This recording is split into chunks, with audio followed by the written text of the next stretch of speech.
My name is Oscar Mendoza, and I live in the city of San Fernando. This project came about for my father-in-law, who is in need of a place to stay now that my mother-in-law has passed away.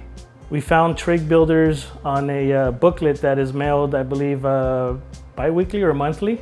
What I liked about Ezra was that, again, it was very knowledgeable and very, very friendly, very approachable, answered all of our questions. Basically, it was an easy decision right after that. The workers did a professional job. The project is very satisfying to see. The designers for the home was mainly my wife and with Sean as well. It's a living space for my father-in-law. I left it up to my wife, who's more in tune with style and design. The permitting was all pulled by trig builders, which takes a big load off myself.